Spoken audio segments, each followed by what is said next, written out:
I came into this movie thinking I just wanted to see it. To see Keanu Reeves funny again. I grew up on Bill and Ted, but also I love Seth Rogen. I love Seth Rogen's movies. I've applied to a million jobs. No one gets back to me. And some people just scammed me out of pictures of my feet. What was that about? But I left the movie feeling like I needed to see it.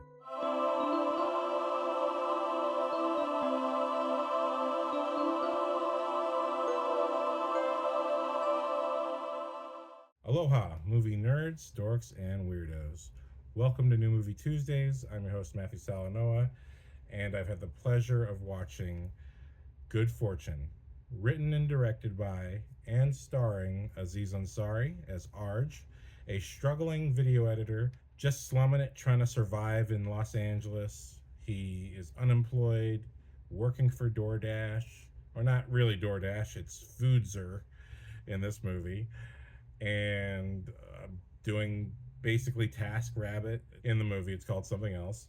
And he's surviving on the slimmest thread of hope that tomorrow will be a better day. The movie also stars Keanu Reeves as the angel Gabriel, who is going to give Aziz Ansari's Arj an opportunity of a lifetime to switch lives with Seth Rogen, a well-to-do investor who crosses paths with Arj early on in the film. And we see Seth Rogen's character is living it up in the nicest house on top of a hill with a skyline view of Los Angeles. Fantastic. And Arj is really at a breaking point, and that's when Keanu Reeves steps in to give him the opportunity to swap lives, see how the other life has it, and decide for himself what he wants in his life. And it's awesome. It's a really fun movie. The lovely Keke Palmer is in this film, who I very fondly remember from Jordan Peele's Nope. She is just gorgeous in this movie, and I really like the writing. All of our characters, they've all got something going on. Even Keanu Reeves has a bit of an arc of his own. I wasn't expecting that.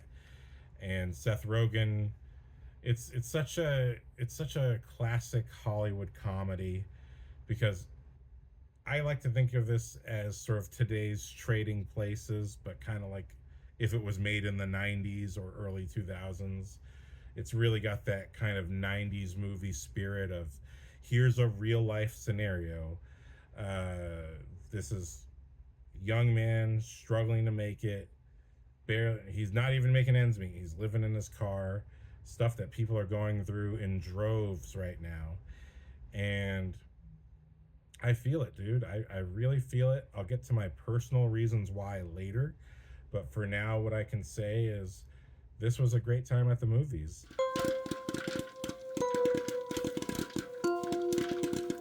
I had actually watched a podcast a few weeks ago with Aziz Ansari. Had appeared on the Theo Von Podcast. I've only recently learned who Theo Von is. I've heard his name said a lot in other podcasts, but it was a really great podcast to watch. Theo Von had ultimately only watched half of the movie, but had a lot of good things to say about it, and they did their best not to spoil it, because despite everything I've said, there's actually more story to it than that. It's got some plot twists. We have some challenges that all of our characters face. We get to see everyone's perspective throughout the film. It's a really well-written movie. It really goes through the whole cavalcade of how people can see themselves, whether it's in another life or their own, and how you should look at yourself. And I think at the end of this movie, not unlike The Smashing Machine, at the end of the movie, I was left with a little bit of hope, because, like I said, I have some personal reasons this movie really affected me. I will say I've been unemployed for over a year now. It's really tough. Obviously, I have a roof over my head, and that's thanks graciously to a friend of mine who's keeping me alive. But, I know that if it was not for this friend, I would be exactly where Aziz Ansari is in this movie. But what was wonderful about the Theo Von Podcast, which I'll put in the Why It's Great Radio. That's a playlist I have at the bottom of my page where if I've watched something to sort of prepare for a movie review, I'll put it there at the bottom of my home page. And I'll also put the link in my description. But I just like to put something so that you can kind of see what I've been watching and get that perspective on movies and not just take my word for it. That go to the source. That's what I believe in. And it was great watching that podcast because of basically Aziz Ansari and Theo Von both experienced this themselves. When they first came to LA, they had years of struggling, living in their cars, all that stuff. You know, something powerful about Arnold Schwarzenegger, when he talked about coming to LA the first time, he was fortunate to have a group of bodybuilder friends that he made who let them live on their couch. So I'm hoping for the Arnie outcome, but we are where we are. But it's, the struggle is real. That's what they say. The struggle is real. And this movie is all about the struggle. And as corny as it is, the movie does show in a very natural and believable way why, yes, it's true. Money can solve a lot of problems, but it can't solve everything. And it is important that no matter how hard you have it, you have to hang on to that little sliver of hope that you have. And by movie's end, I felt it. I felt it. It worked. It hit me. I wouldn't say this is like a ha ha ha ha, ha comedy. It splits the difference between drama and comedy pretty smoothly, but it's more of a charming comedy. It's more of a, like, I'm just feeling good while I'm watching it. It's not big laughs, but is consistently kind of humorous. Even if you're not laughing out loud, it's kind of like well, that's an interesting scene. Oh, that's a funny scene. Today was not a $5 Tuesday. I just decided, as broke as I am, I want to see this movie because Guillermo del Toro's Frankenstein's out next week, and I want to make sure I see that. I do not want to miss a Del Toro movie for anything. So I decided I don't want to miss Good Fortune either. I've been recently become more interested in actors who become directors, which is not something I followed before. And the fact that Aziz Ansari wrote it, directed it, but also, again, the Theo Von Podcast, where he really was drawing on his own life experiences or the experiences of friends that he had who struggled so hard before they made it, and some of whom are still struggling. And yet, whenever one succeeds, they do try to help the others out. And, this is a beautiful movie about making friends when you're struggling and how just, again, by the hair on your chinny chin chin, by hanging on by that thin, very, very vulnerable thread of hope, together, a few people can make a hard life a little bit better.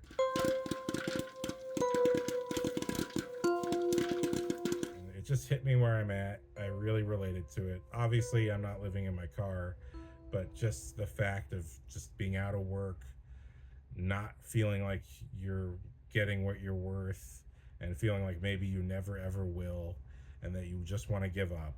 I totally understand those feelings. And this movie, yeah, it's great. It's a solid picture, and it's nice to see a comedy like this because, like Trading Places or Mrs. Doubtfire, it's really got it's got heart, and it's really about the struggle, the modern day struggle. And truth be told, a lot of people are struggling like this right now. I remember when COVID started and everyone was out of work and there was no rent control. In California, the most democratic state of them all that cares about the people, there was no rent control and everyone went homeless and got kicked out of their homes. And so a lot of people have been experiencing this in droves across this state, let alone the rest of the country. I don't even know what the rest of the country is dealing with, but I know in this state it's horrible. And I went into this movie thinking I'm going to watch this movie because I want to, because I just want to see, first of all, to see Keanu Reeves funny again was just something I didn't want to pass up. I'm like, I grew up on Bill and Ted. Of course, I love Speed and all the other movies, The Devil's Advocate, The Matrix, but Bill and Ted is such a staple of one of my favorite comedies. I just love the opportunity to say, oh yeah, Keanu can be funny. So to see him be funny again, he gets a couple really funny line deliveries and moments that I was just like, oh, Keanu Reeves just said that. Some of it was spoiled by the trailer, and so because I've seen the trailer and the ads enough times, I'm like, oh, okay, it didn't hit me in the movie because I just had seen it too many times from clips. But the ones that were not in the trailer, just there's one in particular. I can't remember what it is at the top of my head right now. He's trying to explain something to someone, and he's just the way he delivers the line has really got me because he was explaining how his job worked as an angel, and it was just perfect. It was just perfect. So it was fun to see Keanu be funny again. As I said, I can't compliment Keke Palmer enough on how she just looks so beautiful in this movie. You know, she was playing more of a tough, almost tomboy or more tomboy like character in Nope, which is the last movie I saw her in. But in this movie, she's like, she works at the same place as Aziz Ansari. So she's just your blue collar angel. You know, she's just like the girl you meet at work that's down to earth and real and you wish you could go out with. And she's got her own mission in life that's very important to her. And man, it's just like this movie, it really speaks to me in terms of things I'm looking for in life, what I hope I can find. Hopefully I can get a job soon, man. I've tried to make this YouTube hustle work and it's not working right now. But that's why what I didn't finish saying was I came into this movie with thinking I just wanted to see it, to see Keanu be funny, to see a funny movie. But also, I love Seth Rogen. I love Seth Rogen's movies. It's a whole cast of people I just want to see.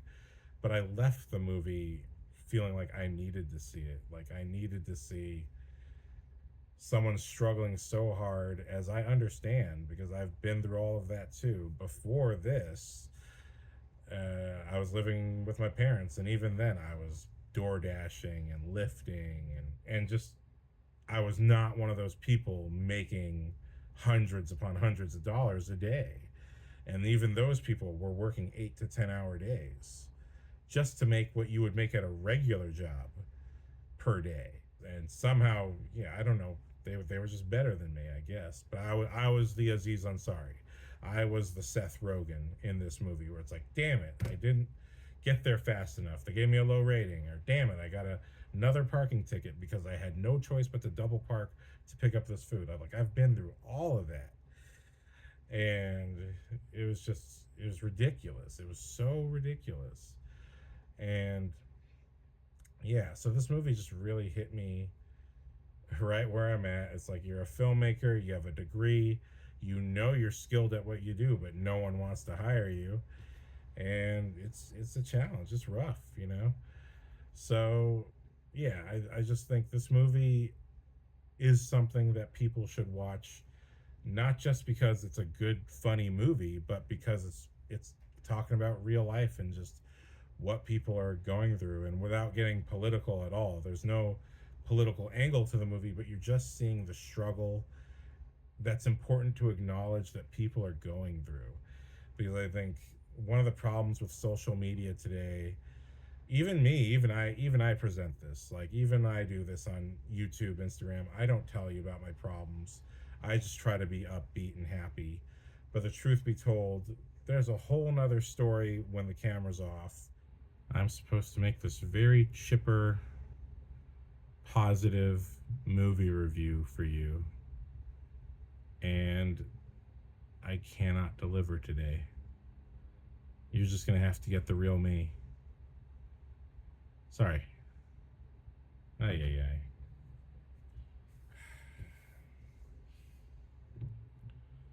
ay. Okay. This is what we're going to do. Aloha, movie nerds, dorks, and weirdos. Anyway, there'll be a personal place for that at some point. But for now, what I can say is Good Fortune really hit me where I'm at, and I really felt for Aziz Ansari's character. I really felt for Seth Rogen when they swap lives. Again, I've applied to a million jobs. No one gets back to me, and some people just scammed me out of pictures of my feet. What was that about? It's just like I 100% feel and relate to it.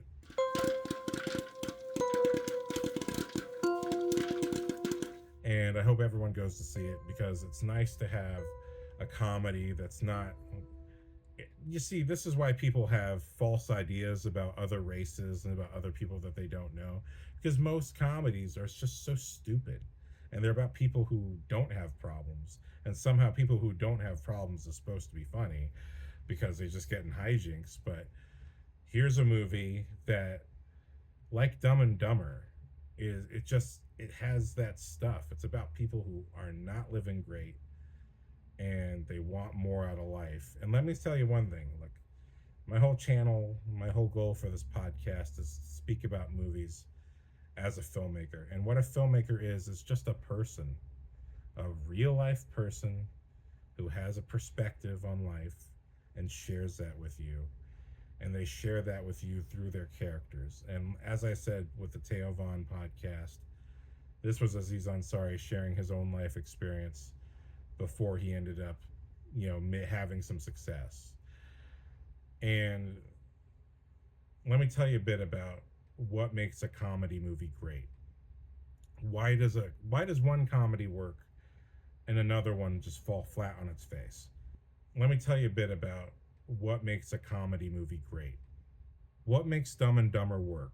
Jim Carrey is a limo driver who falls in love with his passenger. He's so love struck. He's chasing this woman around, trying to give her back her briefcase that he sees her leave at the airport. He spends this whole movie chasing after her, discovers there's money in the briefcase, gets into some hijinks, spending all the money on nice suits and all these expensive living.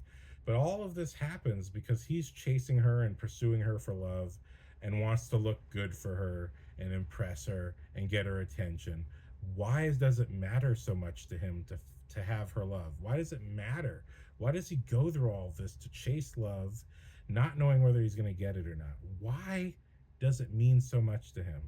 And it's one scene in the beginning of the movie where he lays out his plan to travel to Aspen to find her, even though he doesn't even know where in Aspen she is, just that she'll be in that city.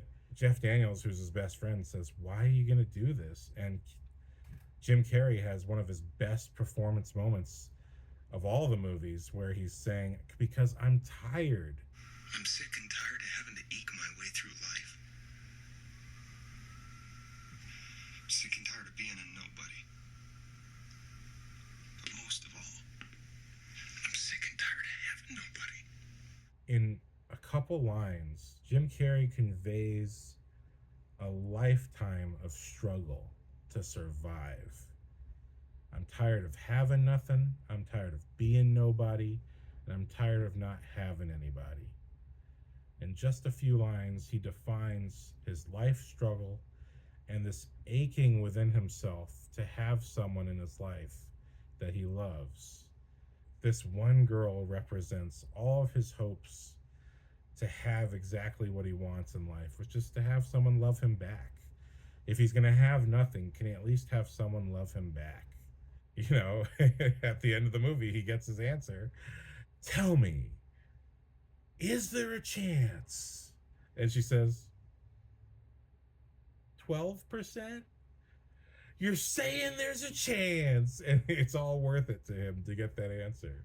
But that dramatic scene, Dumb and Dumber, as silly, as aloof, as irreverent, as literally as stupid as the movie is, it has a genuine emotional heart that makes it what it is.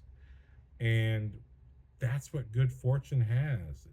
Comedy is just drama in disguise. It's drama that we can laugh at. It's presented in a humorous way, but it's still a story about a character who struggles. And Good Fortune I put in the ballpark of those movies because it's just got that spirit to it. It's got a really good spirit. This movie has more for you than what's in the trailer, and that's what I appreciate about it. And that's my perspective on it. So go check out Good Fortune and let me know in the comments if you liked it or not. Hopefully you did. If you made it this far, thank you very much for watching. Hopefully I'll see you next time. Mahalo and aloha. May the angels look upon you. And anyone who's struggling, anyone who's out there just struggling, I hear you. I feel you. I hope someone shows up to help you out. I used to be the help out guy. Now I'm being helped myself.